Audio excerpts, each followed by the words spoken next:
We're here today to discuss our continuing efforts to combat violent crime, particularly those crimes involving guns. We're going to begin today with Chief of Police Mark Magaw. He'll go over how we're doing this year in our efforts to reduce violent crime and announce a new initiative targeting those who traffic in guns. And then we'll bring up Deputy Chief Henry Stawinski. He's the commander of the Bureau of Patrol. He'll go over details of the Follow the Firearm initiative, which begins this month. Chief?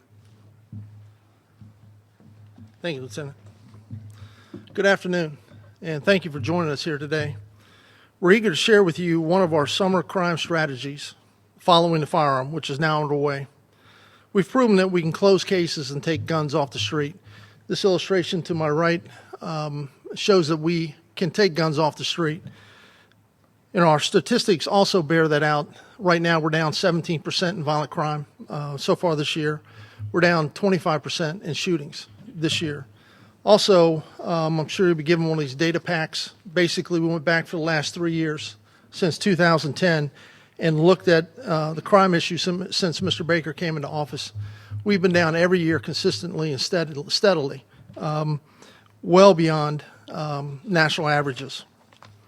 Now we're advancing beyond the arrests and the convictions, and we're targeting the gun traffickers. For the month of August, the Prince George's County Police Department is all in on this initiative. Our streets will be flooded with additional officers and investigative units. Once those teams bring in illegal guns, another team will zero in on each weapon's unique characteristics, and then other members of our department will track down the traffickers and seek to put an end to the flow of illegal guns in Prince George's County. We're proud of how far we've already come, and we know the strategy will only enhance the safety of everyone who lives and works in our community. I'd like to thank Assistant Special Agent in Charge Bill McMullen from the ATF. I'd also like to thank the Police Executive Research Forum for their expertise in this matter in putting this program together.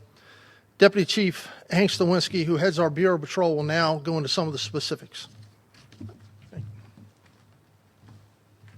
Thank you, Chief. Ladies and gentlemen, the message is simple. If you're illegally trafficking firearms in Prince George's County today, you can either stop or you can be in jail by the end of the year. This program is the culmination of a 3-year effort to restructure this agency so that it can take sophisticated approaches to enforcing the law. As the Chief has said, statistically, we're doing quite well, but we can do much, much better.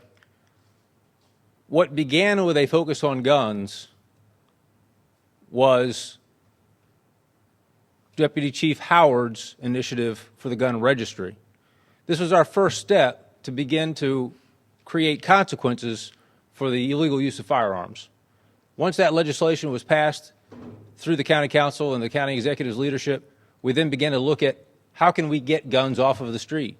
And there I'll credit Major Ray Gordon of the Bureau of Forensic Science and Intelligence, who to date, through the Gift Guards for Guns program, has taken up to 800 firearms off of our streets. Some of them you see on my right.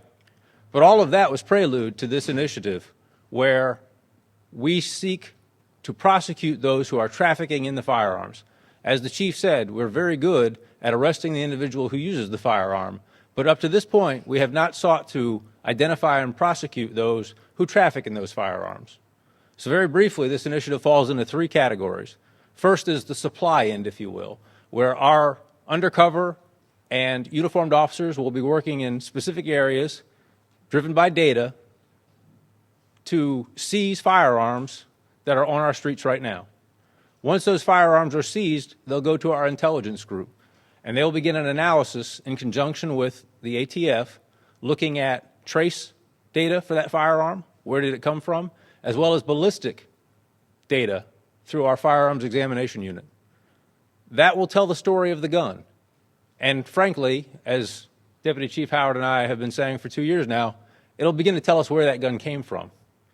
It then moves to the investigation phase, where our officers, in conjunction with the ATF agents, will be building cases against those traffickers, and beginning 90 days from now, as a result of these investigations, we'll be conducting prosecutions on traffickers in Prince George's County.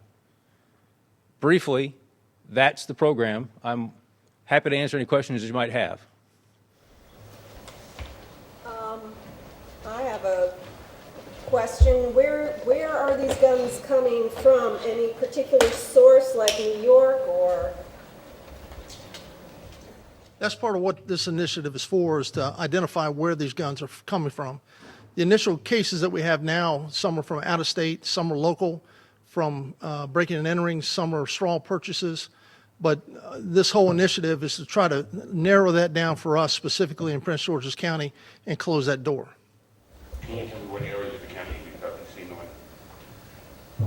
Pretty much the entire county, but inside the Beltway and the TNI, the Transforming Neighborhood Initiatives areas within the county, within the Beltway.